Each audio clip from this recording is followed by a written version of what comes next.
Hey everybody, for this week's workout, we have a piece of equipment that is just one of those things that I think is timeless, in the same way that I believe that push-ups, squats, and lunges are timeless, and we just need to enjoy and embrace them because they're never going away. The same can be said for the good old-fashioned exercise ball that you see me sitting on here today. So we are going to do a circuit of just a very small variety sampler of exercises that you can do on the ball that are great for your overall body strengthening and just good stability and whatnot. So we're gonna work through a handful of exercises today. We're gonna do, for the purpose of today's workout, we're gonna do 3 rounds, maybe 4. And there's a variety of ways that you could then repeat this workout again for yourself. So I'll talk to you about that throughout the workout. So oftentimes questions I get about exercise balls like this are, how much air do you know that you need? How do you know it's the right size, etc., etc. So typically these balls come in measurements of centimeters. 55 centimeters is pretty standard in terms of the diameter. 65 centimeters is going to be better for somebody that's more tall. So how do you know you've got the right size ball for yourself and that you've got it pumped up sufficiently?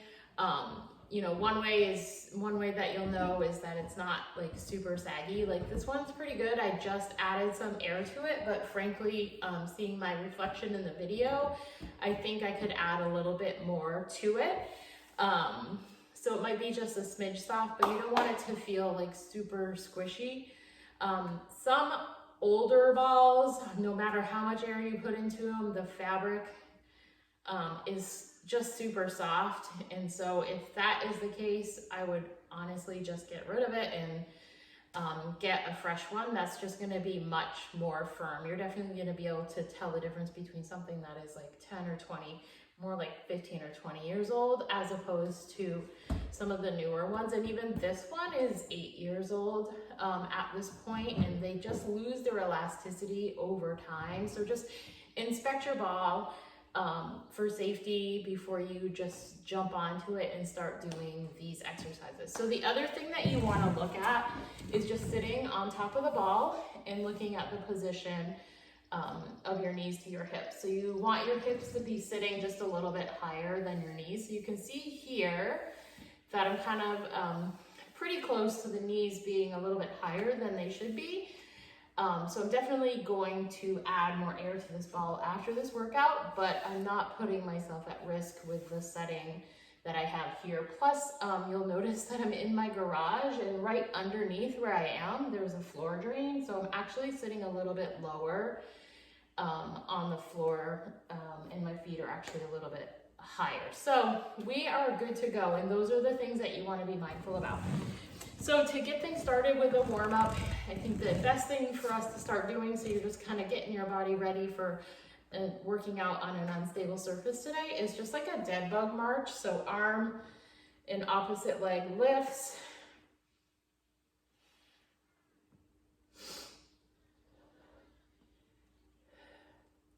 And just doing this about 10 times. You're shifting your weight a little bit so the body is getting the message that the surface it's on is unstable. So then you can just bring hands to hips and just march the legs.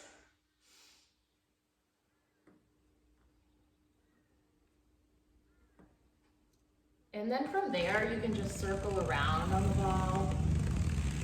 So it's pretty low level stuff that I don't use very much, but for the purpose of this workout, gets the point across. You can switch directions and really just gets your body warmed up on the ball. All right. We always like to activate our body too as we get going. So we're going to use the last part of the warm up is going to be a walkout. So you're going to walk out until your upper back and your head is flat on the ball. That means you're supporting your own hips. And then we're just going to do little bridges here. So you're going to drop your hips down and push them up, squeezing your glutes. All right, so depending on the length of your torso, you might look a little bit different or feel a little bit different than I do on my ball, and that is totally fine. But again, you're looking at your shoulder blades and your head being flat on the ball. Everything else is self-supported by your body weight. All right, so we've got that. And then let's just take the ball for a spin in a plank position. So whenever we're coming out to a plank position on a ball like this, you really need to give yourself some space, because you're gonna end up launching yourself more forward than you ever think. So you wanna make sure you have ample room so you're not running into a wall or a piece of furniture. From there, you're just gonna come out over the ball, walk yourself forward, and let's just hold that plank right here. Okay, so notice my back is straight, my hips are not dropping, creating an arch in my back at all. Feeling pretty strong, pretty good. The further out or down on your leg you are, the harder it is. And as you move back in, you'll feel less tension in your core trying to hold you up. So coming back in a nice controlled fashion is always the harder part. And I always get accused of making it look easy, and that's just an occupational hazard. So there is your warm-up. So we're gonna go ahead and get started with some of my favorite exercises to do on the ball, because they're just fun and they are a healthy way to strengthen and protect the body. So we're gonna get started with the leg curl.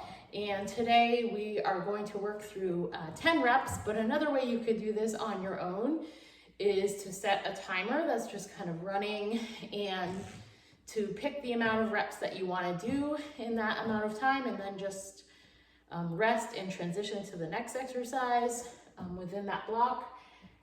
Or you can set the timer and do the exercises for that designated time. Okay, so if it's 30 seconds, you do however many reps you can do in 30 seconds, and then move on. For today, in the ease of video, we're gonna do everything for 10 reps, starting with the leg curl.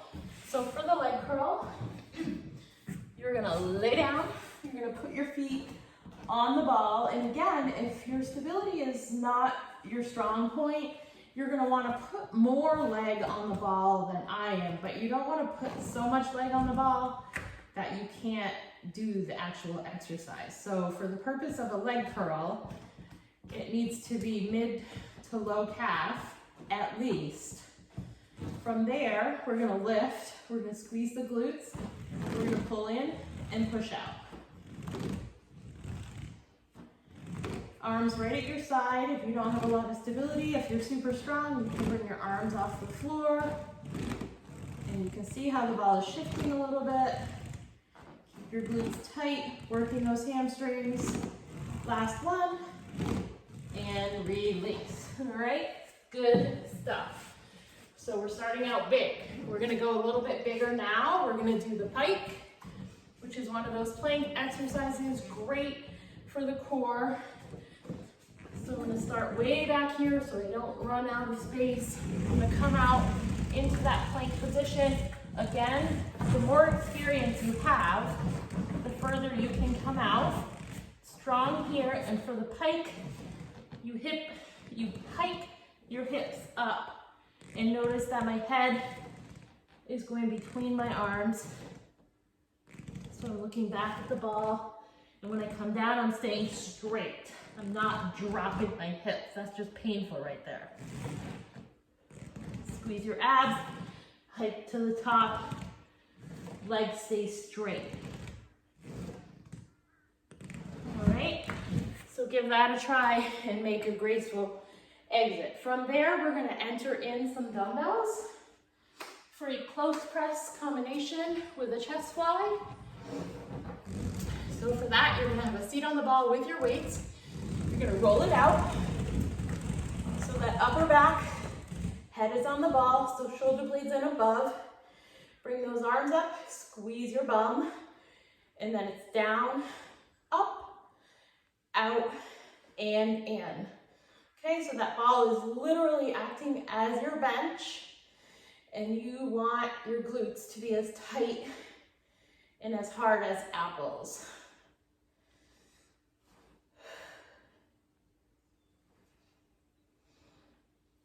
Down, up, out, in, moving nice and evenly between both arms. That's 6. We're going to do 4 more.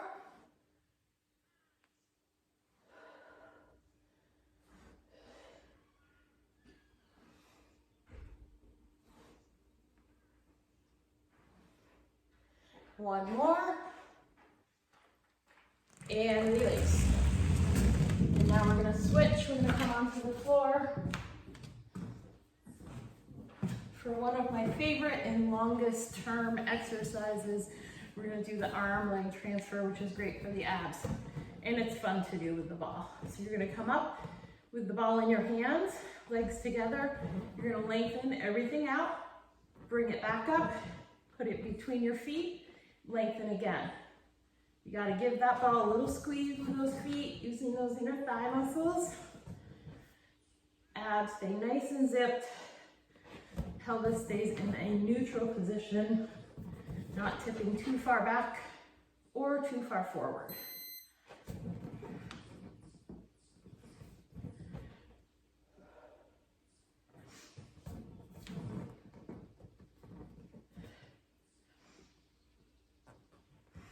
Last one.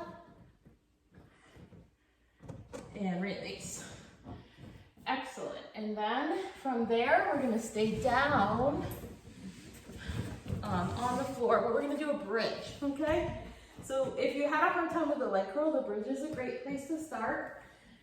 And the more of a bend that you have at your knee, the harder it is and the more you're going to get some good work in the hamstrings, which I always think is a bonus, because when we sit around working at desks and whatnot for hours on end, the hamstrings get a little lazy, okay? So we want to keep them active and alive. So bend, heels on the ball, lift and lower. So you can see a little wobbliness there. If my legs were straighter, that wouldn't be happening as much, but I like the challenge. And same thing goes, you can bring your arms off the floor if you're stable enough and strong enough.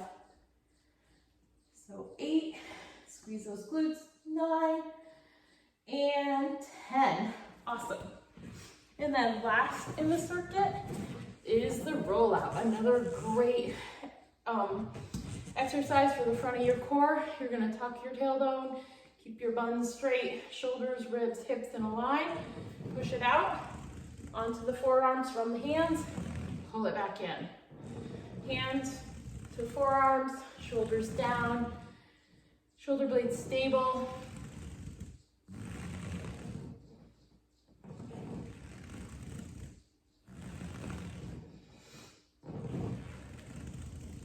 Okay, what I often see is people tip or break at the hips, and we don't want to do that because this is what it would look like. And you're really not getting much there besides a stretch in your upper back. So we're going to do 2 more, and we're going to take a break.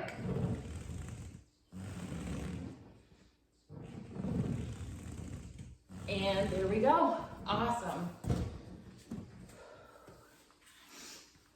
So grab some water, make any changes that you might need to make, and then we're going to go again.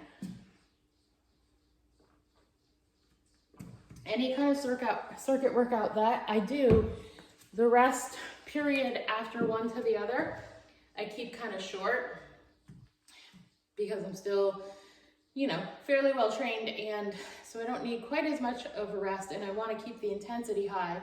And as each circuit goes on, you're going to get more and more tired, so then you lengthen that rest period out.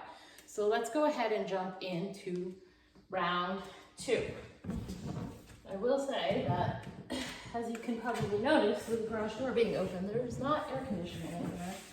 And it is a rather hot day that I am recording this, which I am certainly not complaining about, but it makes things harder faster. So we're going to come up and go.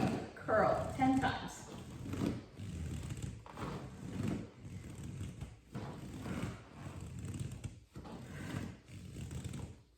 6. Notice that my hips stay pretty level through this exercise. I'm not dropping or pushing them up. and release. Awesome. So from there, we're gonna go right into the pike. So I'm gonna roll myself out to the middle. You usually roll yourself out as far as you can go, but in terms of not running out of space in my compact little area here, you can see that I'm just maneuvering myself a little further back. Okay, so I've got my strong plank position, and then I hike my hips to the ceiling. My legs are straight. So if that feels really hard for you or too much tension, you can do the tuck where you just pull the knees into the chest. Or you can do a combination of both.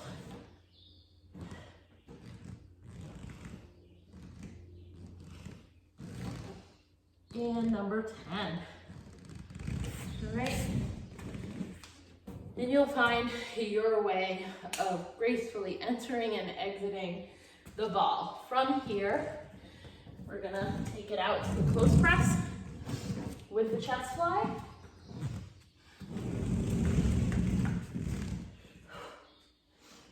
So palms face in for that close press, elbows come down, we go back up, and then for the fly, we pull out and in.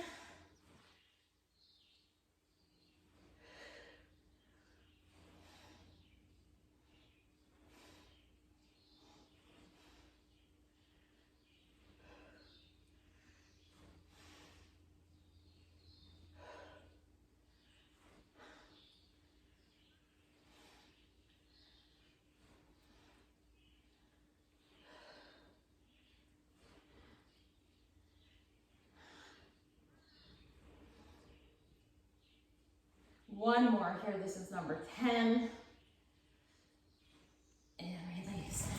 Awesome. All right, so back down to the floor for the bridge.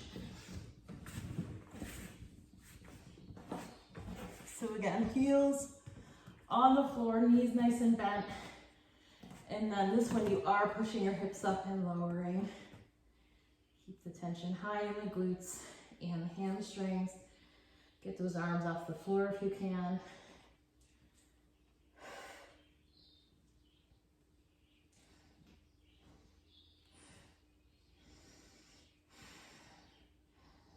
And that's 10.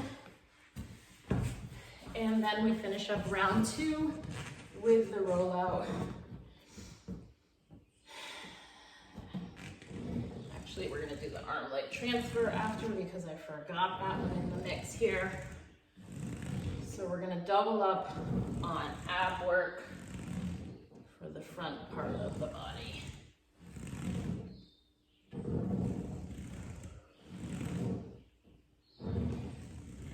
Wouldn't want the body to stay structured doing the exercises in the same order, so we're just gonna give it a little bit of confusion and double duty on those abs. One more. And release. All right, so now we have that arm leg transfer again, an exercise that I've been doing for many, many years. So you're gonna lengthen everything out, pelvis stays neutral, and then switch between the arms and the legs.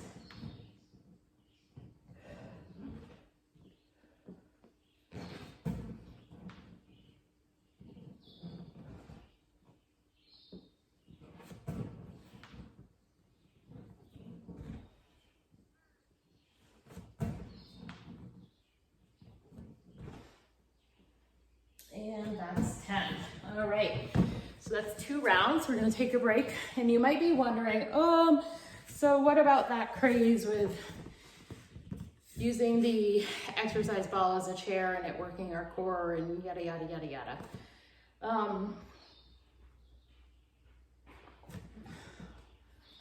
Lots of different ideas around that and research, but maybe for creativity's sake or holding yourself a little bit more accountable for sitting tall in good posture, the exercise ball is effective, but is it going to be as effective as a strength training workout, eating well, and more diligently training your core and your abs during the day? Probably not, but certainly can remind you to sit up taller and to not slouch in your chair during those bouts of desk work. So that is the jury on effectiveness of the exercise ball as a desk chair. All right, let's run into round 3, starting with those leg curls. Plus, hey, you have a piece of exercise equipment in your office you could use during your lunch break as well. So 10 reps.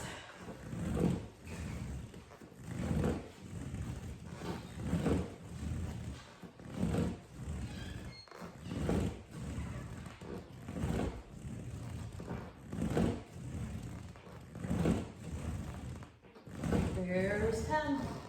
All right, let's flip it upside down now and do that pike.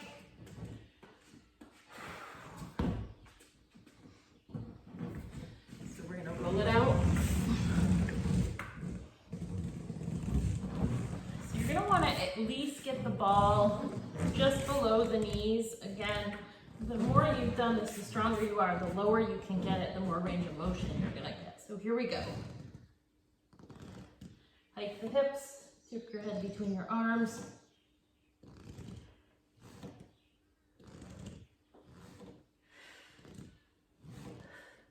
Definitely a full body exercise here with the stabilizing of the shoulders and the back. And release. Excellent, good job. So we're gonna go into the close press, the chest fly, rolling out on that ball.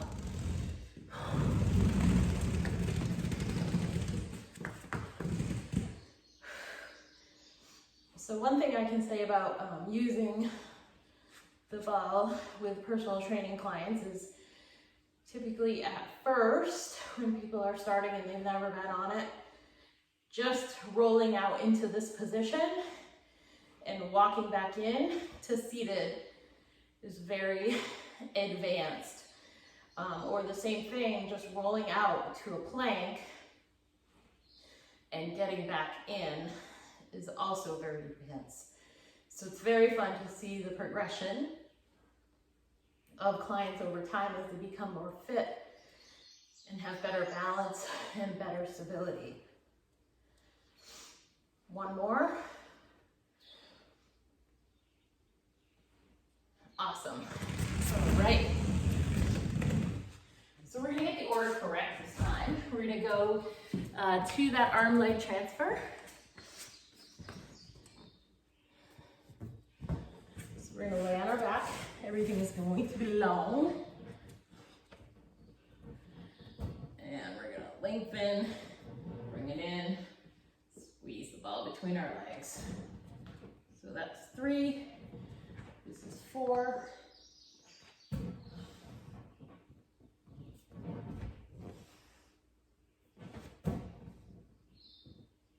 Notice that I'm doing this with my head on the ground. Way better for the neck. Not taking away from the abs at all. Awesome. Great job. All right, that bridge is next.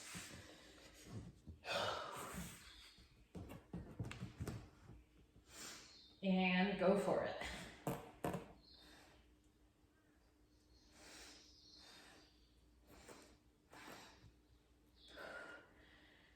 So in my humble opinion, I would say from here, the only thing that would be sort of more current and a great challenge to your stability while doing these same exact strengthening exercises would be using the TRX. So suspending your feet in the straps is gonna bring probably a little bit more intensity to the hamstrings and the glutes than the ball. We can do the rollout on the TRX as well. And we can even hold a bridge on the TRX and do the close press in the fly with the dumbbell, but we can also do those same exercises in a plank position on the TRX. But that is a video and a tool for another time, just to give you context. Because the ball and the TRX, you are really using a plank for many of the exercises, which means in some way, shape, or form, every exercise becomes a full body exercise in that something is always moving while something else is stabilizing, which the same can be said for regular strength training as well. But anytime that we can work to improve our stability, which is being able to balance with some sort of movement, or work on our balance, just balancing without movement, is definitely a great thing. So there are the 3 rounds. It's nice and warm. And we could do some cool down stretches, or what I would encourage you to do is to do another 2 to 3 rounds. Happy summer. I'm so glad it's here. It's super warm. We're in the longest days of light here in Vermont, and that is super exciting. But at 90 degrees, I think 3 rounds is enough for me as a multiple workout day. So I hope you enjoyed this introduction to the exercise ball. If you'd like some ideas for some other exercises on this, let me know, and we'll definitely follow it up with another workout sometime in the near future with different choices of exercises. So have a great day. Remember to drink lots of water and stay cool.